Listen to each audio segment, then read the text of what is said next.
사람의 인생을 결정짓는 것은 위기의 크기가 아니라고 합니다. 위기 앞에서 자동적으로 반복되는 습관이라고 해요.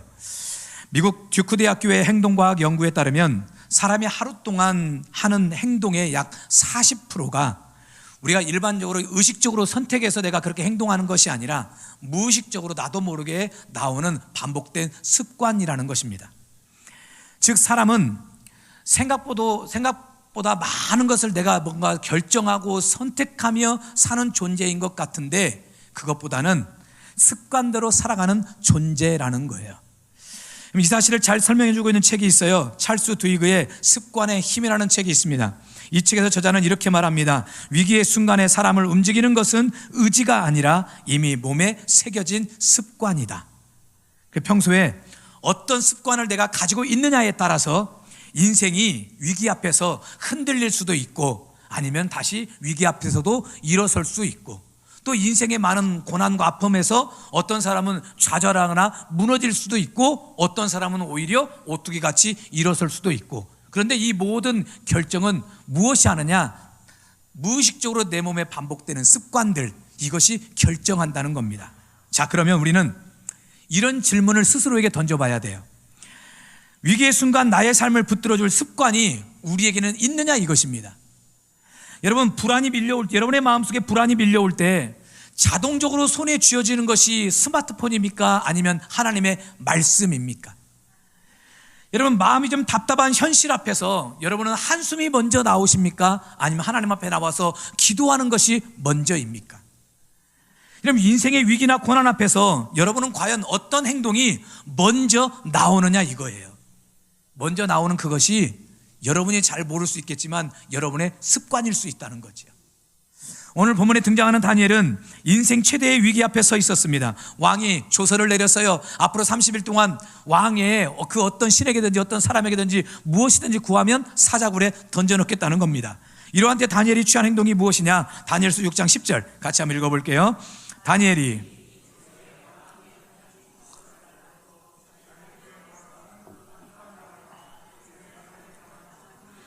전에 하던 대로 하루 3번씩 무릎을 꿇고 기도하며 그의 하나님께 감사하였더라.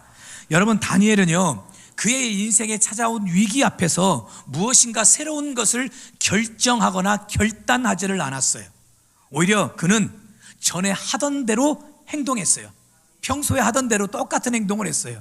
그 행동이 무엇이냐? 바로 하나님께 무릎 꿇고 기도하는 것이었죠. 여러분 이 말은 곧 다니엘에게 기도라는 것은 내 인생의 위기의 순간 환난의 때만 비상시에 내가 기도를 선택하는 것이 아니라 기도는 다니엘에게 몸에 밴 습관이었다는 것입니다. 여러분 기도가 습관이 된 사람의 인생은요 절대 무너지지 않게 되는 줄 믿습니다. 여러분 다니엘의 신앙을 가장 분명하게 드러내는 말은 놀랍게도 어떤 거창한 신앙 고백이 아니었어요. 10절에 말하고 있는 것처럼 전에 하던 대로 습관대로 평소대로. 여러분 성경은 다니엘의 큰 위기의 장면을 모사하면서 다니엘의 결단을 강조하지 않고 있습니다. 대신 그의 평소 삶을 이야기하고 있어요. 10절을 자 다시 한번 읽어볼게요.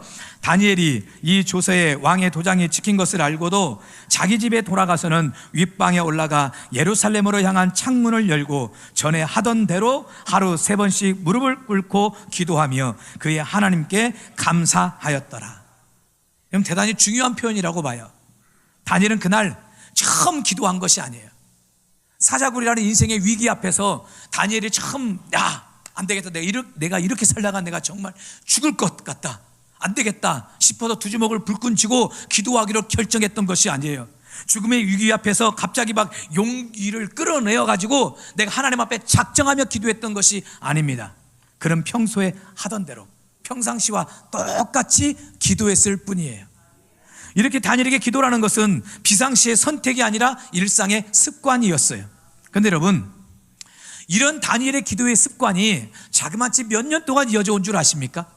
여러분 최소 65년에서 길게는 75년을 이어져 왔어요. 여러분 다니엘서 1장에 보면은요 다니엘이 바벨론의 포로로 잡혀왔을 때가 10대 때라고 이야기합니다. 10대 때. 그래서 성경학자들은 이때 다니엘의 나이가 15살이지 않았을까 이렇게 많이 추정을 하는데 자, 그렇게 어린 나이에 고향을 떠났고 성전을 떠났고 언어와 문화, 이제는 바벨론에 와서 다니엘의 이름까지도 바뀌어져 버렸거든요. 그리고 오늘 본문이 기록되어 있는 사자굴 사건이 벌어진 때는 다니엘이 몇 살 때냐? 바로 80대의 할아버지가 되었을 때였어요.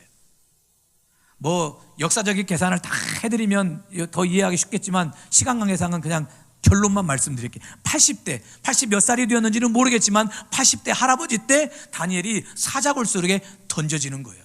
우리는 뭐 다니엘의 젊은 청년의 때 그런 줄 알고 지금까지 많이 오해하고 있었는데 절대 그렇지 않습니다. 그러니 10대 후반부터 지금 80이 넘은 할아버지가 되기까지 자그마치 짧게는 65년, 길게는 75년이라는 세월을 다니엘은 어떻게 기도한 겁니까? 하루에 3번씩 기도했던 거예요. 여러분, 다니엘의 기도 습관은 청년기의 열심으로 잠깐 유지된 신앙이 아니었어요. 청년 때 잠시 뜨거웠다가 식어진 그런 신앙의 모습도 아니었습니다. 10대에 시작된 기도가 20대, 30대, 40대, 바벨론에서 또 다니엘이 또 얼마나 바빴습니까? 또 왕의 측근으로 일을 하면서 바빴거든요. 왕이 바뀌고 제국이 바뀌고 정치적 입지가 흔들릴 때에도 다니엘의 기도하는 하루 3번의 기도 습관은 계속되었다는 이야기예요. 여러분, 이것이 진짜 신앙인 줄 믿습니다. 신앙이 무엇인 줄 아세요? 신앙의 힘은 위기의 때 우리에게 찾아오는 것이 아니라 평소에 기도하던 습관에서 신앙의 힘이 나오게 되는 거예요. 여러분, 예나 지금이나 우리 어떤 하나님을 섬기는 모습이 더 발전하고 성장하면 성장했지 퇴보해서는 안 되거든요. 우리는 종종 이렇게 말을 할 때가 있어요. 목사님, 좀 한가해지면 기도할게요. 상황이 좀 여유로워지면 기도할게요. 여러분, 그래요. 우리 김지원 집사님이 결론같이 평생 기도 못한다고 하잖아요. 그러면 평생 기도 못하는 거예요. 그러나 다니엘의 삶은 정반대의 진리를 보여줬어요. 기도가 습관이 되었기에 어떤 상황에서도 다니엘은 무너지지 않았다는 거예요. 사자굴은 다니엘의 인생에 갑자기 찾아온 인생의 위기였어요. 그렇다고 다니엘의 기도가 갑자기 이루어진 것입니까? 아니었어요. 그의 무릎은 이미 수십 년 동안 하나님 앞에 굽혀져 있었고 그의 창문은 평생 예루살렘을 향해 열려져 있었어요. 할렐루야. 그래서 하나님께서는 다니엘을 사자굴에서 건져내 주신 것이 아니라 먼저 기도의 습관 속에서 하나님은 다니엘을 지켜주시고 보호해 주신 거예요. 그러니 기도가 습관이 된 사람은 걱정할 필요가 있을까요? 그럴 필요가 없다는 거예요. 내 인생에 기도가 습관이 된 사람은 염려할 필요도 없고 걱정할 필요도 없어요. 방황할 필요도 없습니다. 두려워할 필요도 없습니다. 불안해할 것도 없습니다. 왜냐? 기도가 습관이 된 인생은 반드시 하나님이 회복시켜 주시고 다시 지켜주시고 일으켜 세워주시고 결코 무너지지 않기 때문에 그래요. 이런 담대함이 오늘 저와 여러분들에게 있어지시길 주님의 이름으로 축원합니다. 아멘. 기도할 수 있는데 왜 걱정하십니까? 기도하면서 왜 염려하십니까? 기도할 수 있는데 기도할 수 있는데 왜 실망하십니까? 기도하면서 왜 방황하십니까? 주님 앞에 무릎 꿇고 주님 앞에 무릎 꿇고 간구해 보세요. 마음을 성결하게 뜻을 다하여 기도할 수 있는데 왜 걱정하십니까? 기도하면서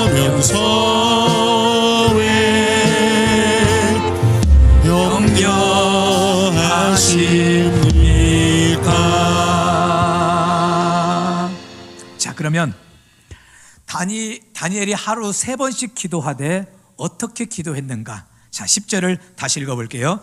다니엘이 이 조서에 왕의 도장이 찍힌 것을 알고도 자기 집에 돌아가서는 윗방에 올라가 예루살렘으로 향한 창문을 열고 전에 하던 대로 하루 3번씩 무릎을 꿇고 기도하며 그의 하나님께 감사하였더라.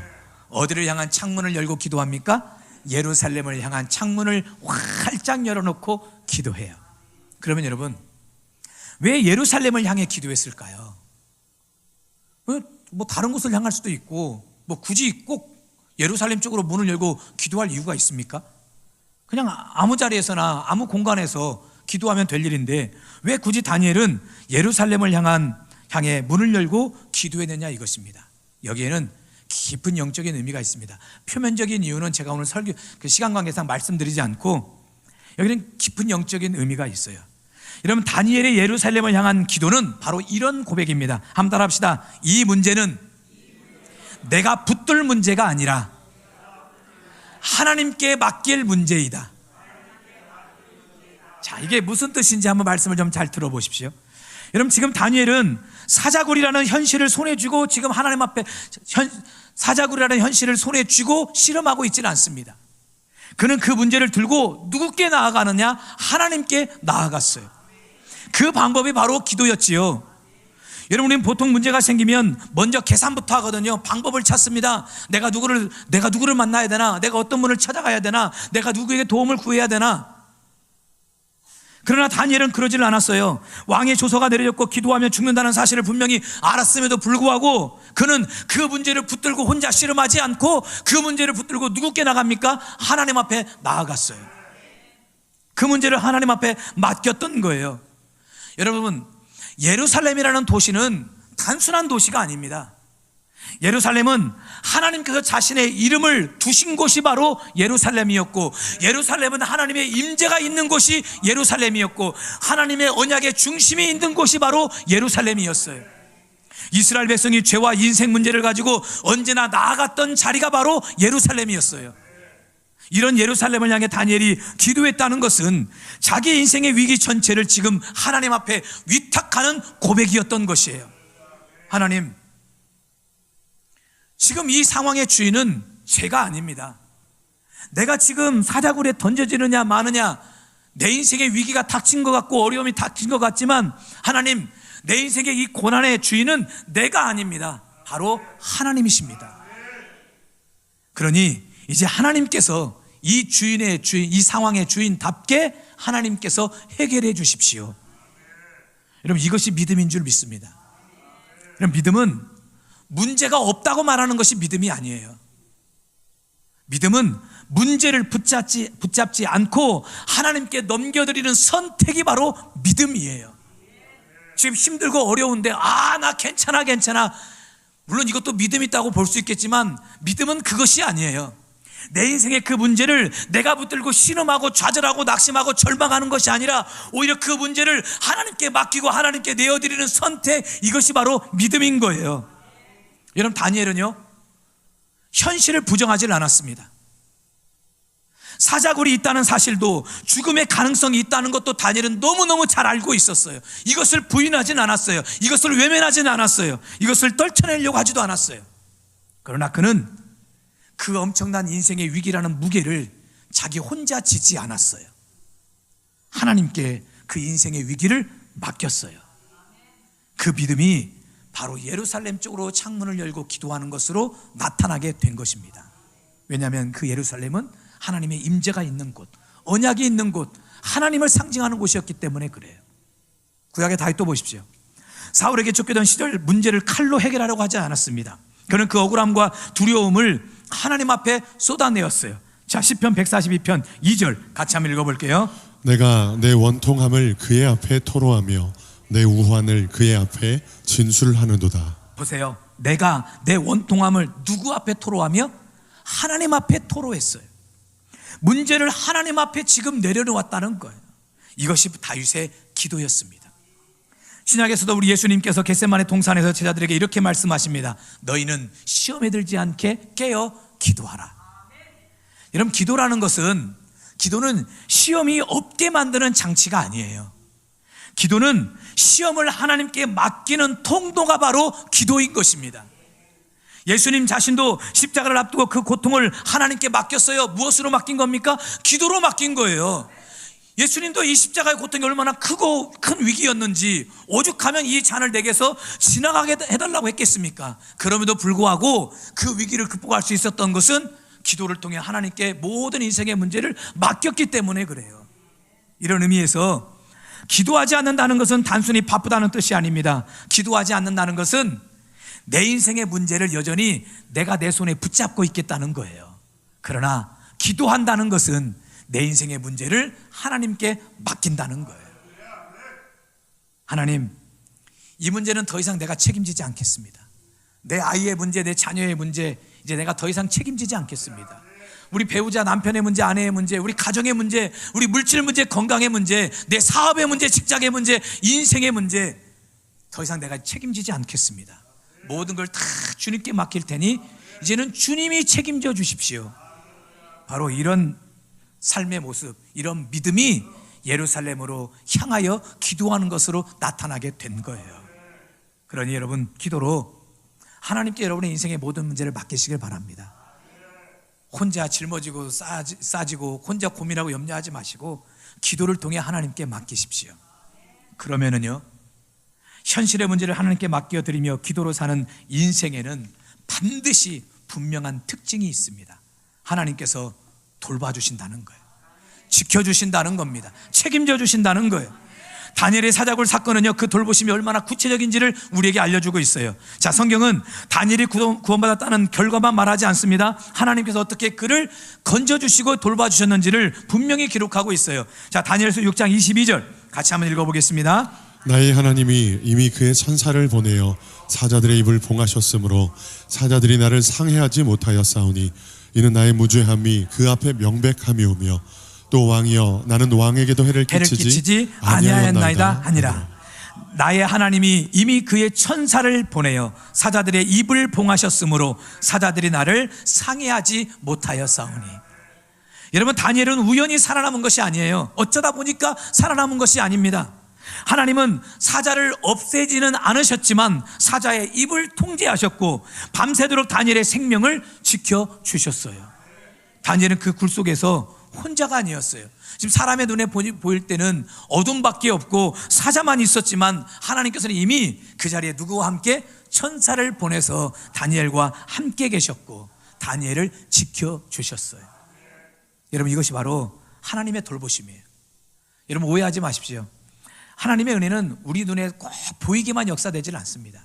내 눈에는 보이지 않아도, 내 손에 잡히는 것이 없어도, 마치 내 삶에 아무 일이 일어나는 것 같지 않아도, 그런 것처럼 보여도 하나님은 반드시 당신의 자녀들을 책임져 주세요. 돌봐주세요. 지켜주십니다. 여러분, 이 다니엘의 이 사건의 핵심은 기도했더니 사자굴이 사라졌다? 이것이 아니에요. 기도했어도 사자굴은 있었습니까? 없었습니까? 있었어요. 기도해도 조선은 취소되질 않았어요. 기도해도 다니엘은 결국 어디에 던져집니까? 사자굴에 던져졌어요. 우리는 많은 사람이 그렇게 기도하거든요. 하나님, 내 인생에 사자굴이 없게 해주십시오. 제발 왕의 마음이 변화되어서 나를 이 사자굴 속에 던져지지 않게 해주십시오. 내 인생에 문제가 없게 해주십시오. 이렇게 기도를 많이 하거든요. 여러분, 그렇게 기도해 보셨는데 어떠시던가요? 진짜 문제 없던가요? 여러분의 인생엔 사자굴 없었습니까? 제가 말해볼까요? 저 엄청 많았습니다. 저 죽을 만큼 많았어요. 사자굴. 분명히 다 그렇게 기도했는데도 불구하고 하나님, 내 인생에 왜 그렇게 많은 사자떼를 그냥 보내주셨는지. 이놈의 사자들은 죽지도 않아요. 언제나 일마다 때마다 나타나가지고 나를 얼마나 막 잡아먹으려고 그렇게 막 힘들고 어렵게 했는지. 많은 사람이 그렇게 기도하거든요. 그러나 하나님께서 다니엘에게 보여주신 기적은요, 사자굴이 제거되는 기적이 아니었어요. 사자굴 한가운데서도 하나님이 다니엘과 함께 하시는 거였어요. 그리고 하나님이 친히 다니엘을 지켜주시고 보호해 주시는 것이었어요. 하나님은 언제나 우리 인생의 고난을 피하게만 하시는 분이 아니십니다. 때로는 그럴 때도 있지요. 그러나 오히려 고난 속에서도 하나님이 우리를 무너지지 않도록 우리와 함께 하시고 우리를 지켜주시고 우리를 보호해 주시는 거예요. 여러분, 다니엘이 다니엘의 인생에 사자굴은 있었지만 그 사자굴에 다니엘을 집어삼켰나요? 그렇지 않았거든요. 하나님이 함께 하시니까. 자, 이런 원리로, 이런 관점으로 성경을 보십시오. 다니엘의 세 친구 사드락, 메삭, 아벳느고도 보세요. 그들도 왕의 느부갓네살 금신상 앞에 절하지 않았다는 이유로 풀문불에 던져졌거든요. 근데 그들은 어떻게 기도한 줄 아십니까? 하나님, 내가 왕의 금신상 앞에 절했다고 풀문불에 던져지려고 하는데 절대 이런 일이 없게 해주십시오. 내가 그래도 믿음 지키다가 이런 건데 하나님 어떻게 믿음 지킨 나를 풀문불에 던질 수가 있습니까?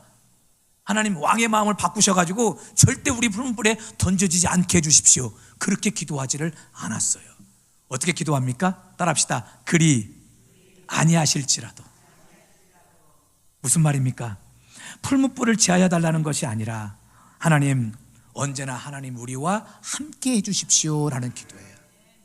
비록 우리가 풀문불에 던져지는 한이 있다 할지라도 그 속에서도 하나님 우리와 함께 해주십시오. 설령 하나님의 은혜로 우리가 풀문불에 던져지지 않는다 할지라도 그래도 하나님 우리와 함께 해주십시오. 그리고 결과를 보세요. 비록 불에는 던져졌지만 하나님이 그들과 함께 하셔서 머리털 하나 상하지 않는 은혜와 축복이 임하지 않습니까? 오늘 이와 같은 은혜가 여러분의 삶에 임하시길 주님의 이름으로 축원합니다. 여러분, 요셉도 보십시오. 억울하게 옥에 갇혔거든요. 여러분, 요셉의 인생에 옥에 갇혔으니 모든 거 다 끝난 거 아닙니까? 옥에 갇히는 그때 요셉도 어떤 생각이 있겠습니까? 하나님, 내 인생에 웬 옥이란 말입니까? 지금까지도 인생이 참 힘들고 어렵게 살았는데 이제는 옥에까지 갇히게 하시다니 하나님, 너무한 거 아닙니까? 그렇게 기도하지를 않네요. 또 설령 옥에 갇혔다 그래서 요셉의 인생의 끝이 났느냐? 그렇지를 않았어요. 하나님은 문제를 없애기보다는 문제가 사람을 해치지 못하도록 하나님이 함께 하시고 하나님이 돌봐주시고 하나님이 지켜주시는 거예요. 우리에게 바로 이런 믿음이 있어야 돼요. 여러분, 평생 내 인생에 문제가 없게 해주십시오라고 기도해 보십시오. 아마 여러분의 인생에 그렇게 기도하면 기도응답 몇 번이나 받으실는지 모르겠어요. 그러나 내 인생에 어떤 문제가 있어도 하나님 나와 함께 해주십시오. 나를 지켜주십시오. 나를 보호해 주십시오. 문제가 나를 삼키지 못하도록 내게 힘을 주십시오.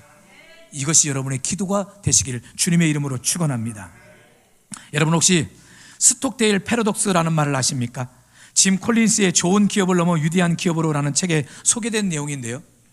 여러분, 스톡데일 패러독스라는 이 말은 극한 상황에서도 냉혹한 현실을 직시하면서 동시에 반드시 살아남을 것이라는 굳은 믿음을 유지하는 태도, 이게 바로 스톡데일 패러독스라는 말입니다. 베트남 전쟁 당시 포로가 되었던 미 해군 제독 제임스 스톡데일이라는 사람이 있었습니다. 이분이 지금 이제 돌아가셨지만 이분이 베트남 그 군인들한테 이제 붙잡혔어요. 이제 포로 생활을 하게 되는데 아주 또 제독이니까, 해군 제독이니까 별단 사람 아닙니까? 그래서 아주 혹독한 고문과 절망을 견뎌야만 됐어요. 근데 이 사람이 참 기적적으로 풀려나게 되거든요. 그렇게 풀려나고 난 뒤에 자신의 경험을 이렇게 정리했습니다. 나는 언제 풀려날지 알지 못했지만 이 상황이 나를 무너뜨리지는 않을 것이라는 믿음만은 놓지 않았다. 그가 포로된 상황은 어쩔 수가 없었다는 거예요. 그건 자기의 의지와는 상관없이 그런 어떤 긴박한 상황에서 어쩔 수 없이 내가 포로로 잡혀지게 되었지만, 그러나 내 인생은 여기서 끝이 아니다. 내가 비록 포로로 잡혀왔지만 나는 여기서 결코 죽지 않는다. 언젠가는 반드시 살아나갈 것이다 라는 희망을 놓지 않았다는 이야기예요. 현실은 직시하되 결국은 잘 될 것이라는 믿음을 잃지 않았어요. 그리고 이분이요 8년 만에 구금에서 풀려납니다. 8년 만에. 여러분, 이런 사람의 그 이야기를 통해서 스톡데일 패러독스라는 말이 만들어지게 된 거예요.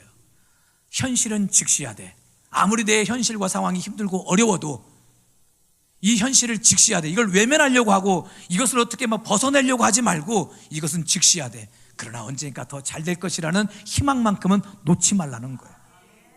여러분, 다니엘도 마찬가지였어요. 사자굴은 다니엘에게 피할 수가 없었습니다. 그러나 그 현실이 다니엘의 생명을 결정하지는 못했어요. 왜 그렇습니까? 하나님이 다니엘과 함께 하셨고 다니엘을 돌보셨기 때문에 그래요. 여러분, 기적은요 기도했다고 사자굴이 사라지는 것이 기적이 아니에요. 기도했기 때문에 사자굴이 인생의 끝이 되지 않는 것이 기적인 줄 믿습니다. 사자굴은 누구도 원하지 않을 거예요. 그러나 인생에는 피할 수 없는 사자굴이 누구에게나 다 있기 마련이거든요. 그때 우리를 살리는 것은 환경의 변화가 아니라 하나님의 돌보심의 은혜인 줄 믿습니다. 기도가 습관이 된 사람의 인생에 바로 이렇게 하나님이 돌봐주시는 은혜가 임하게 되는 거예요. 사자굴 밖에서도 하나님이 돌봐주시고, 사자굴 안에서도 한가운데서도 하나님이 자기 백성을 지켜주시고, 할렐루야. 이런 은혜가 여러분의 삶 속에 가득 넘치기를 주님의 이름으로 축원합니다. 자, 그렇다면 한 가지 더 질문이 생길 수가 있어요. 다니엘은 왜 굳이 하루에 3번씩 기도했느냐 이거예요. 한 번만 기도해도 되잖아요. 아침 새벽 기도를 하든지 아니면 밤 기도를 하든지 하루에 한 번만 기도해도 되는데 다니엘은 왜 하루 3번씩 기도했느냐 이것입니다. 여러분, 가장 단순한 대답은 유대인의 전통 때문이었습니다. 유대인들은 하루 3번 정해진 시간에 그들은 기도했어요. 그것으로 그들의 믿음과 신앙을 지켰어요. 그래서 아침 기도는 샤하릿이라고 했고, 또 정오, 오후 기도는 미나라고 했으며 저녁 기도는 마하리브라고 불렀어요. 그리고 이 3번의 기도를 통틀어서 유대 전통에서는 테필라라는 말은 하나님 앞에 서는 행위라는 뜻인데, 아침에 기도하고 점심에 기도하고 저녁에 기도하는 이 3번의 행위가 테필라, 하나님 앞에 서는 거룩한 행위라고 생각했어요. 그래서 그들은, 유대인들은 하루 3번씩 하나님 앞에 기도했던 거예요. 표면적으로는 다니엘도 유대인이었기 때문에 이런 전통 때문에 하루 3번씩 기도했다고 볼 수 있습니다. 그러나 여기서 한 가지 의문점이 생겨요. 여러분, 전통을 지키겠다고 생명을 내놓습니까? 여러분, 과거 우리 조상으로부터 흘러왔던 그 전통 하나 지키겠다고 여러분 목숨 내놓을 자신이 있습니까? 여러분의 가정에는 어떤 전통이 있습니까?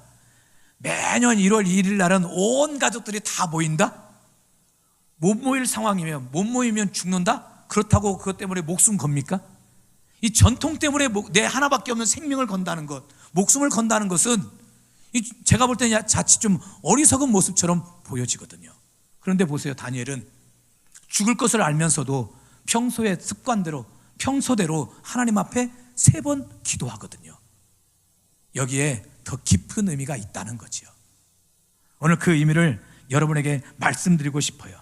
다니엘이 하루 3번씩 하나님 앞에 죽음을 담보로 한, 생명을 내걸고 하루 3번씩 기도한 그 비결이 왜냐?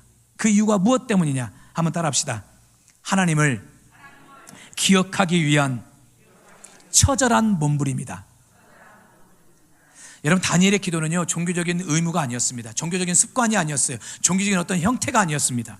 단순히 복을 받기 위한 기도도 아니었고, 혹은 지금 이 순간 내 인생의 위기를 모면하기 위한 기도도 아니었어요. 만약 그렇다면 여러분, 목숨까지 내걸 필요가 있습니까? 내가 복을 받기 위해 기도한다면 여러분, 목숨까지 담보로 그렇게 기도할 이유가 있을까요? 잠시 기도 쉬면 좀 되잖아요. 한 30일 동안 좀 복을 못 받았다고, 여러분, 그렇다고 내 인생 망하고 죽는 것은 아니지 않습니까? 여러분, 혹은 위기를 좀 모면하기 위해서 기도했다면 지금 잠깐 뭐 하면 돼요? 기도 쉬면 되지요. 여러분, 평생 지금 65년 70년을 기도해 온 사람이 그 30일 기도 안 했다고 하나님이 혼내실까요? 심판하실까요? 이 나쁜 놈, 그러실까요? 그렇지 않지요. 다니엘에게 하루 3번의 기도는 하나님을 향한 갈망이었어요. 하나님을 향한 애타는 사랑, 그것이 다니엘의 하루 3번의 기도로 나타나게 된 것이에요. 목숨까지 걸 만큼 다니엘에게 유일한 분은 바로 하나님이었다는 이야기예요. 자, 조금 더 설명드려 볼게요. 다니엘이 살던 바벨론 시대에 시대적 문화를 여러분이 알 필요가 있습니다. 여러분, 이 당시는요, 왕의 측근으로 발탁된 젊은 유대 포로들은 대부분이 다 환관들이었습니다. 환관이 누굽니까? 내시였어요. 내시였어요. 거세를 당할 수밖에 없었어요. 여러분, 여기에는 다니엘이라고 예외가 아니었을 거라는 거죠. 성경은 다니엘이 환관이었다라는 말이 아주 명확하게 없기 때문에 100% 다니엘이 환관이었다라고 100% 말할 수는 없지만, 그러나 여러 가지 정황상 다니엘은 환관이었을 가능성이 높다는 거예요. 왜냐? 바벨론의 문화가 그랬어요. 왕의 측근들은 누구를 막론하고 다 거세를 당할 수밖에 없었거든요. 그리고 또 다니엘서 1장 3절에 보면은 다니엘이 누구의 지도 아래에 있었느냐? 바벨론 나라의 환관장의 지도 아래에 있었어요. 환관장이 누구를 다스리는 사람입니까? 환관들, 다른 내시들을 다스리는 사람이에요. 그런데 다니엘도 그 지도 아래에 있었거든요. 더 나아가서 성경은 어디를 봐도 다니엘에게 아내가 있었다던데 다니엘의 자녀에 대한 이야기가 어디에도 나타나 있질 않아요.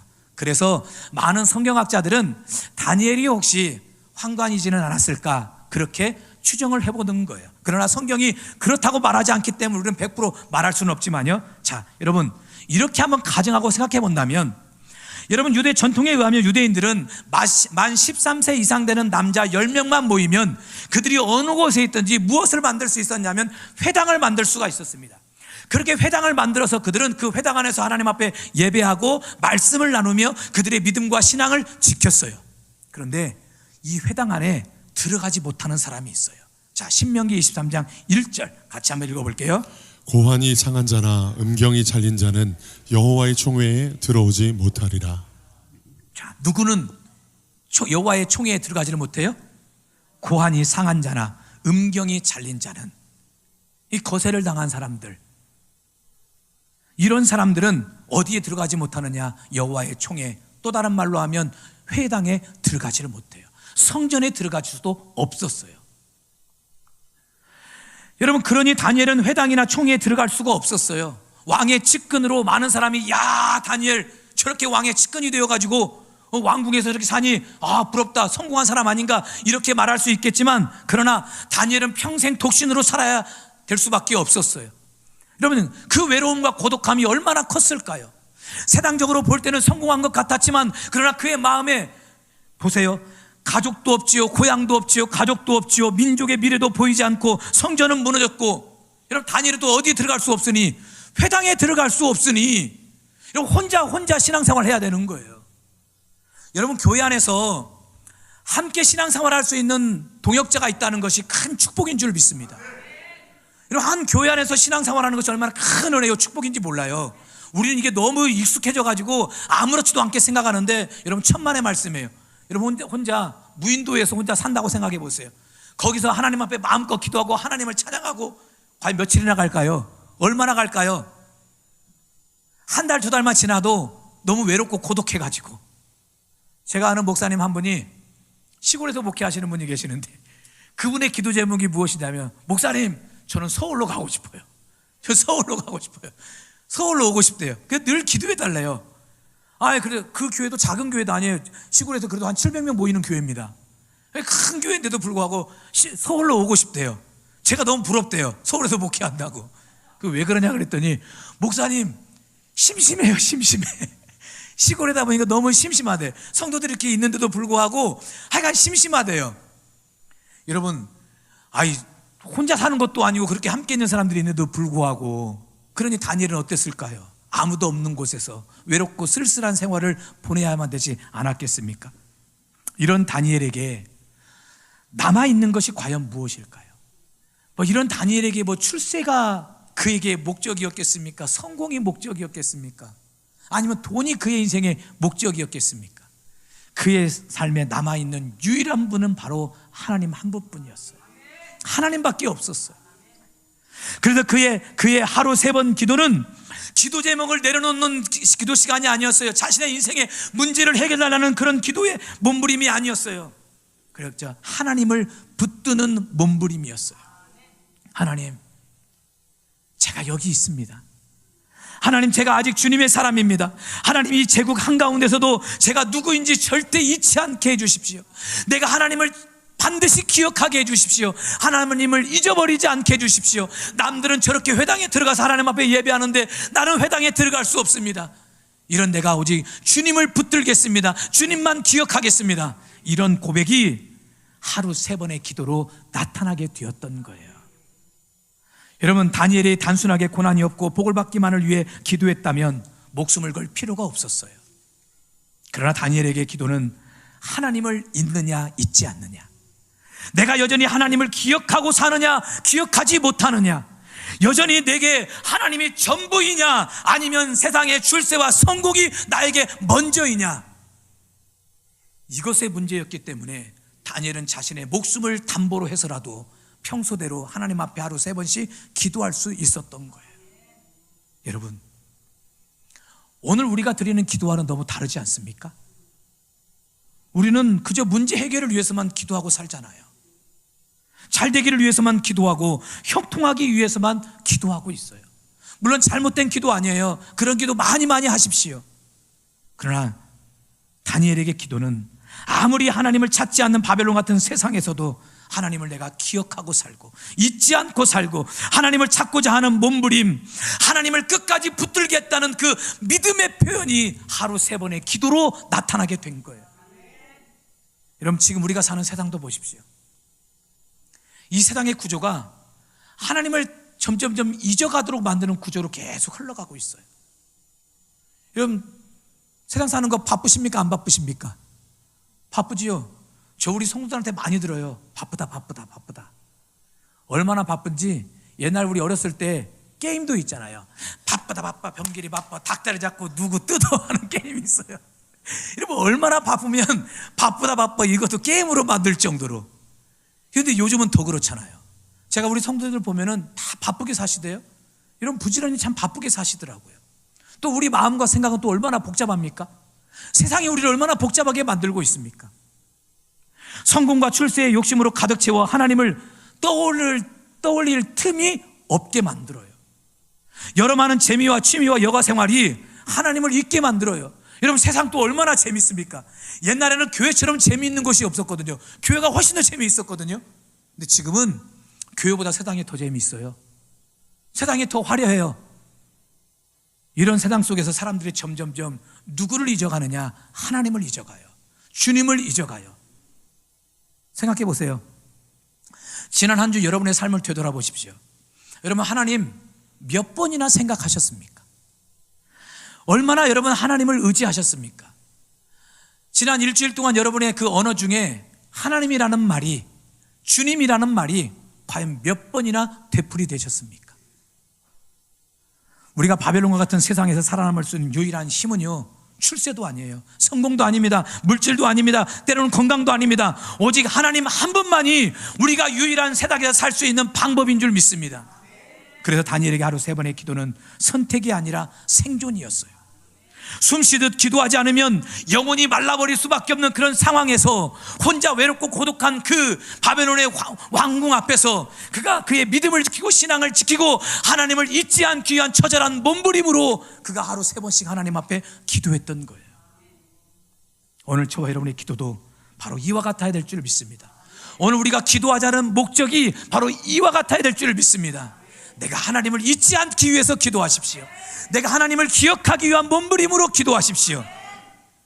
단순히 인생의 문제 해결만을 위한 기도가 아니라, 복을 받기 위한 기도만이 아니라 하나님을 붙드는 유일한 길이며 바쁘고 복잡한 세상에서 하나님을 잊지 않는 유일한 방법이 바로 기도이기 때문에 하루 3번씩 기도하는 귀한 성도들이 되시기를 주님의 이름으로 축원합니다.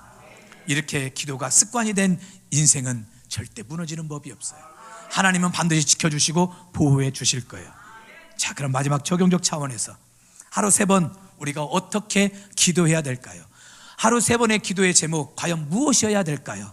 먼저 아침 기도입니다. 따라서 합시다. 하나님, 오늘을 주님께 맡깁니다. 아침에 일어나서 하나님, 내가 오늘 하루를 어떻게 할 수 있는 것이 아닙니다. 오늘 하루의 모든 삶을 주님께 맡깁니다. 하나님께서 인도해 주십시오. 그리고 둘째, 오후의 기도는 이렇습니다. 오후 참 바쁘잖아요. 또 막 어려운 일이 있을 때도 있잖아요. 오후의 기도는 따라서 하겠습니다. 하나님, 저에게 지혜를 주십시오. 저를 도와주십시오. 하나님의 도움을 구하는 기도, 하나님의 은혜를 구하는 기도가 바로 오후 기도가 되는 거예요. 마지막으로 저녁의 기도는 따라서 합시다. 하나님, 오늘 또 인도해 주셔서 감사합니다. 내 하루의 삶을 하나님 앞에 올려드리는 거예요. 하나님, 도와주셔서 감사해요. 지켜주셔서 감사해요. 오늘 또 이렇게 살아있게 하시니 감사해요. 그렇게 저녁에 주무시기 전에 오늘 또 인도해 주신 하나님의 은혜에 감사함으로 마치는 거예요. 이것이 바로 하루 3번의 기도예요. 이런 기도를 통해 이런 기도가 여러분에게 거룩한 습관이 되어서 인생의 그 어떤 위기 앞에서도 무너지는 일 없이 반드시 하나님의 돌보심의 은혜를 경험하고 승리하시는, 그리고 주님을 잊지 않으시는 저와 여러분, 우리 교회가 되기를 주님의 이름으로 축원합니다. 아멘.